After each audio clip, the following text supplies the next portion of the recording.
Welcome back to the Passport to Creativity system. We're on step 5, which is begin. And this is a lot of strategies and different ways to think about how you can help yourself begin your path for being creative. So what I wanted to talk about now is really about motivation.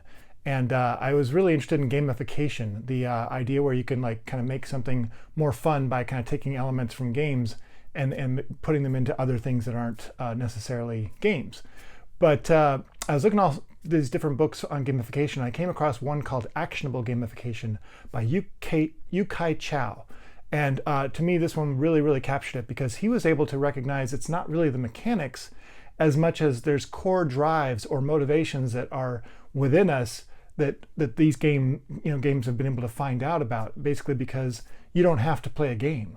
So why would you play a game? There's got to be some reason for it. And he was able to identify 8 core drives. These 8 core drives make up what Yu-kai created called the octalysis. And I highly recommend looking it up. It's great stuff.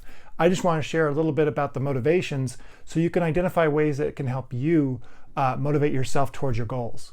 So the first one is epic meaning and calling. And this is kind of why people join groups. They want to be part of something bigger than themselves. They might join a church to be part of a community. They might join a certain company with a mission that they believe in. They might also become a scientist because they get to contribute to the world's knowledge and in their small way, further science. The other way is calling. Some people feel pulled or called to do something inside themselves. Like for me, I definitely feel pulled to share what I've learned about creativity with anybody that wants to learn, because I've learned it and I feel like so blessed for that. I just want to share it. And I totally, so I totally believe that motivation because I'm living it. The second motivation or core drive is development and accomplishment. And this is why we love to learn, because we can get better and we can see ourselves making progress. This is how, it's so great to be creative, because there's so much we can learn and there's so many ways we can go and so deep we can go that we can continually learn and continually develop. We can also create smaller goals for ourselves that allow us to feel like we're accomplishing things, and that creates that momentum and motivation to keep going. So accomplishment's a very strong motivator. This is also why lots of games have points or leaderboards or badges. And this is why things like the Apple Watch with the fitness, they have the rings you have to close. And every day you close them, you feel good about that because you've accomplished something, you've gotten something done. So it's a great motivator to make you keep going. The third motivator or core drive is empowerment of creativity and feedback.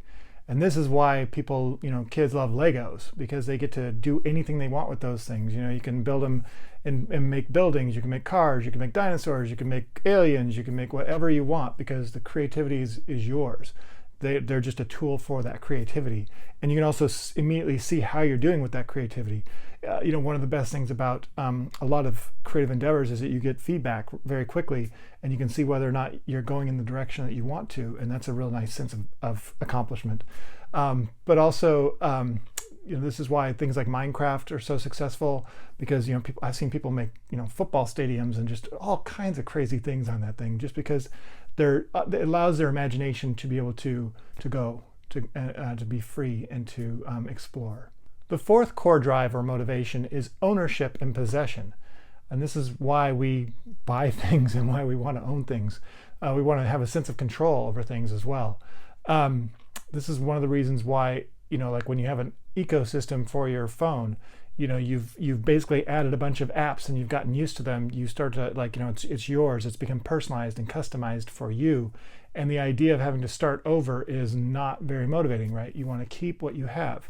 And so you kind of stay with the ecosystem that you're with. Another reason, this is why in games, they allow you to customize your player. If you have like an avatar of some kind, where you're allowed to put different outfits on it and make it yours and customize it. Now you don't want to let go, so you want to keep playing the game because there's a sense of ownership. This is also why people collect items and have collectibles. The next motivation or core drive is social influence and relatedness. And this really explains all social media. The opportunity to connect with people, feel connected or competitive or even envy. I mean, all elements related to social dynamics, mentorship, just the idea that we're wired essentially to be social. So influencing others and being influenced by others is a strong motivator. regardless of how it actually ends up, the dynamic itself is, they're all kind of motivating. Another thing about that is relatedness, where it's like if you like meet somebody and they have something you have in common, there's a stronger bond there, and you might be more influenced by that person because there's a sense of relatedness. The next core drive or motivating factor is scarcity or impatience. This is where, wanting something that's extremely unattainable or extremely rare. This is where the value of that comes from. This is why, there's certain status symbols, because they're expensive and only so few people can have them. This generates that idea of like, I want that because it's not always easily available. The same thing with exclusivity. This creates the idea of like being a part of an exclusive club, or where a company will use, it's an exclusive offer. They'll also use tactics like, the limited time offer, creating that sense of impatience, or that situation where it's not always going to be available, so you have to act now. It creates a real sense of urgency with this idea of scarcity and impatience. The next core drive or motivating factor is curiosity or unpredictability. This is why, we stay engaged, because we want to find out what's going to happen next. This is why, stories, if we get spoilers, don't go there. But there was a really interesting experiment done by B.F. Skinner where he was able to have a rat basically push a lever and receive a pellet for food, and so basically, push the lever, get food. And essentially what they learned was the rat would push the lever to get food until it was full, and then it'd stop. But then they tried the experiment where they didn't always give the pellet. It was a little bit more random. And so what they found was the rat would never stop pushing the bar. It needed to know, it didn't know when the next pellet was coming. And this actually explains gambling. This explains why gambling is so addictive. We don't know. We could push a bar and we might get a lot of money, but we push another time, we don't get it. So the slot machine, we're constantly coming back for it because of that unpredictability. The last motivating factor or core drive is loss and avoidance. And this is where you want to avoid something negative happening. This is pretty much why, almost all advertising does this. They try to push the pain because it's such a motivating factor. It puts a sense of urgency in why you need to do something. Is to avoid something you don't want to have happen. This can also, though, be something you can leverage for yourself. This is why you want to do certain things, because you don't want to have found out you didn't do something that you could have. You don't want to live with regrets. You don't want to have those kinds of situations where you feel like you missed out on something. And so, companies will push that button, but you can push the button for yourself to help you motivate yourself to accomplish what you want to accomplish. So those are the 8 core drives that kind of motivate us. And you might have seen that some of those were positive and some of those were trying to avoid something negative. And there's sort of like this kind of ugliness around some of those where they're kind of like, they create a sense of urgency, but not necessarily a lot of satisfaction. But you can still possibly use those to be able to motivate yourself for doing something positive.